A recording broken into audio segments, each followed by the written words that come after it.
নমস্কাৰ। মাৰ্ঘেৰিটাত ভোগালী মেলাৰ শুভ উদ্বোধন। অসমীয়া বাপতীয়া আহোন ভোগালী বিহুলৈ মাজত মাথো কেইটিমান দিন। নগৰ গাঁও সকলোতেই ভোগালীক আদৰাৰ ব্যাপক প্ৰস্তুতি। মাৰ্ঘেৰিটাতো দেখিবলৈ পোৱা গৈছে ভোগালী বিহুক আদৰাৰ প্ৰস্তুতি। মাৰ্ঘেৰিটা নগৰৰ মাজমজিয়াত স্থিত ইকো পাৰ্কৰ সন্মুখত ভাস্কৰ শৰ্মা অনুৰাগী মঞ্চ, ভাস্কৰ শৰ্মা ফেন্স ক্লাবে অনুষ্ঠিত কৰা ভোগালী মেলাৰ আজি শুভ উদ্বোধন কৰা হয়। মাৰ্ঘেৰিটাৰ জ্যেষ্ঠ নাগৰিক নৰেশ্বৰ হাজৰিকাই শুভ উদ্বোধন কৰা ভোগালী মেলাৰ অনুষ্ঠানত উপস্থিত থাকে তিনিচুকীয়া জিলা সাংবাদিক সন্থাৰ সাধাৰণ সম্পাদক ৰাণাজ্যোতি নেওগ, অসম গৌৰৱ সন্মানপ্ৰাপ্ত ববি হাজৰিকা, যুৱ সমাজকৰ্মী হিমান্ত মাধৱ কটকীসহ মাৰ্ঘেৰিটাৰ বহুসংখ্যক বিশিষ্ট ব্যক্তি। আত্মসহায়ক গোটসমূহক এখন বজাৰ দিয়া উদ্দেশ্যে ভাস্কৰ শৰ্মা ফেন্স ক্লাবে এই ভোগালী মেলা অনুষ্ঠিত কৰি আহিছে। আজিৰ পৰা আৰম্ভ হোৱা এই ভোগালী মেলাত মাৰ্ঘেৰিটাৰ প্ৰায় 25টা আত্মসহায়ক গোটে নিজৰ নিজৰ বিপণী স্থাপন কৰিছে। তিনিদিনীয়াকৈ অনুষ্ঠিত কৰা এই ভোগালী মেলাত পিঠা পনাকে ধৰি ভোগালী বিহুৰ লগত সংলগ্ন থকা বিভিন্ন সামগ্ৰী উপলব্ধ হ'ব। ভাস্কৰ শৰ্মা ফেন্স ক্লাবৰ সভাপতি জ্যোতিষ ৰায়ে মাৰ্ঘেৰিটাবাসীক ভোগালী মেলাৰ পৰা সামগ্ৰী ক্ৰয় কৰি আত্মসহায়ক গোটসমূহক উৎসাহিত কৰিবলৈ আহ্বান জনাইছে। মাৰ্ঘেৰিটাৰ পৰা কিষণ দালুঙৰ ৰিপৰ্ট, টাইম 60 অসম।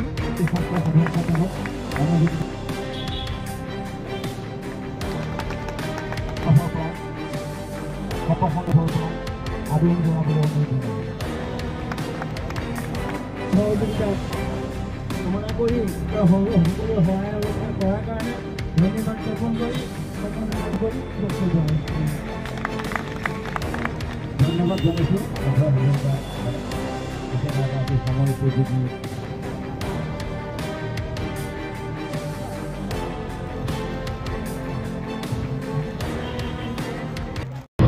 এটা শক্তিশালী জাতি অসমীয়া। আচলতে অসমীয়া জাতি কি নাই, আচলতে সকলো দিশতে চহকী। খাদ্য সম্ভাৰ, লগতে বস্ত্ৰ সম্ভাৰ, আমাৰ থলুৱা বস্ত্ৰ সম্ভাৰৰ আমি চহকী, খাদ্য সম্ভাৰেৰে চহকী।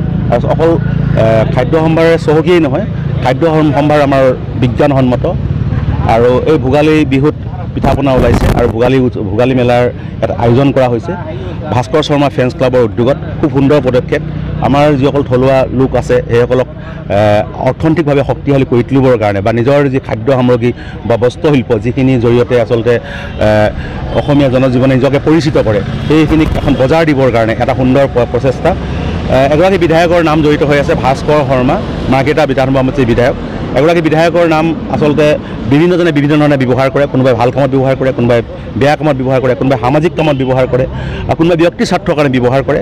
আৰু মই ভাস্কৰ শৰ্মা ফেন্স ক্লাবক এইকাৰণে ধন্যবাদ জনাইছোঁ যে মাৰ্ঘেৰিটা সমষ্টিৰ মাননীয় বিধায়ক ভাস্কৰ শৰ্মাৰ নামটো তেখেতে ফেন্স ক্লাবৰ সৈতে জড়িত কৰিছে আৰু ভাল কামৰ সৈতে জড়িত কৰিছে। আৰু এই ভোগালী মেলাৰ এটা অন্যতম এটা ভাল কাম বুলি আমি অভিহিত কৰোঁ। মাৰ্ঘেৰিটাৰ দৰে কংক্ৰিট এটা অঞ্চলত, এটা নগৰীয়া অঞ্চলত, এটা যান্ত্ৰিক অঞ্চলত আচলতে এই ধৰণে এটা উদ্যোগে মই ভাবোঁ অসমীয়া জনজীৱনক আৰু অধিক সমৃদ্ধ কৰিব। আৰু অসমীয়া খাদ্য সম্ভাৰক আমি বিশ্বৰ দৰবাৰলৈ লৈ যাব লাগিব। অসমীয়া খাদ্য সম্ভাৰৰ বিপণীয়ে আচলতে বজাৰ দখল কৰক, সেইটো এটা গুৰুত্বপূৰ্ণ কথা। আমি যেতিয়া ঘৰৰ পৰা ওলাই আহোঁ, আমি হোটেলত চাহকাপ খাওঁ। চাহকাপ খাওঁতে আমি চাহকাপ যেতিয়া খাওঁতে চাহৰ সৈতে চিঙৰা খাওঁ, চাহৰ সৈতে অন্যান্য বিভিন্ন ধৰণৰ হোটেলত প্ৰস্তুত কৰা সামগ্ৰী আমি খাওঁ। এনে ধৰণৰ ব্যৱস্থা হ'ব লাগে যে আমি চাহকাপ খাওঁতে চাহকাপৰ লগত আমাৰ তিলপিঠা, আমাৰ তেল পিঠা আদি বিভিন্ন ধৰণৰ পিঠা সামগ্ৰী পাব লাগে। জলপান যেতিয়া আমি খাওঁ, চিৰা জলপান আমি পাব লাগে। আমি এই ধৰণে আচলতে আমাৰ যিটো গোটেই অৰ্থনৈতিক ব্যৱস্থাটোক, বজাৰখনক আমি দখল কৰিবৰ কাৰণে প্ৰচেষ্টা কৰিব লাগে। পুনৰ গৈছোঁ, ভাস্কৰ শৰ্মা ফেন্স ক্লাবৰ এটা সুন্দৰ পদক্ষেপ, সুন্দৰ প্ৰচেষ্টা। অকল এই বছৰেই নহয়, এই বিগত কেইবাবছৰৰ পৰা এই আয়োজন কৰি আহিছে। আৰু বিগত সময়ছোৱাতো বিভিন্ন ধৰণৰ উন্নয়নমূলক সামাজিক স্বাৰ্থ জড়িত কিছুমান কাম ভাস্কৰ শৰ্মা ফেন্স ক্লাবে কৰি আহিছে। গতিকে ভাস্কৰ শৰ্মা ফেন্স ক্লাবৰ সভাপতি জ্যোতিষ ৰায়কে প্ৰমুখ্য কৰি বিষয়ববীয়াসকলক আন্তৰিক ধন্যবাদ জ্ঞাপন কৰিছোঁ। হয়, আজি আমাৰ মাৰ্ঘেৰিটা সমষ্টিৰ ইকো পাৰ্ক স্থানত আমি ভোগালী মেলাৰ আয়োজন কৰিছোঁ। মাৰ্ঘেৰিটা সমষ্টিৰ সন্মানীয় বিধায়ক ভাস্কৰ শৰ্মা ডাঙৰীয়া আৰু তেখেতৰ নামতে থকা এই সংগঠন ভাস্কৰ শৰ্মা ফেন্স ক্লাবৰ যৌথ উদ্যোগত আমি ইয়াত ভোগালী মেলা আয়োজন কৰিছোঁ। আৰু ইয়াত আমাৰ প্ৰায় 23টা বিপিনী আছে, কিন্তু 27টাই অংশগ্ৰহণ কৰিছে, কোনোবা এটা বিপিনী দুটাকৈ আছে। কথা হ'ল ভোগালীৰ বিহুটো আমাৰ ভোগৰ উৎসৱ।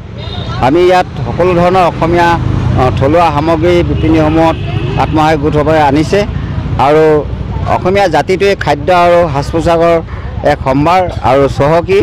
আমি আশা ৰাখিছোঁ সমূহ মাৰ্ঘেটাবাসী ৰাইজে ইয়াত আহি এই বিপণীসমূহৰ পৰা আত্মসহায়ক গোটসমূহৰ পৰা অসমীয়া খাদ্য সাজ পোছাক বিভিন্ন সামগ্ৰী আছে সেইসমূহ ক্ৰয় কৰি যাতে আত্মসহায়ক গোটসমূহক সহায় কৰে আৰু ভোগালী বিহুটো যাতে সকলোৰে আনন্দৰে যায়, ফূৰ্তিৰে যায়, আগন্তুক দিনবিলাক যাতে ভাল হয় তাকে কামনা কৰিছোঁ।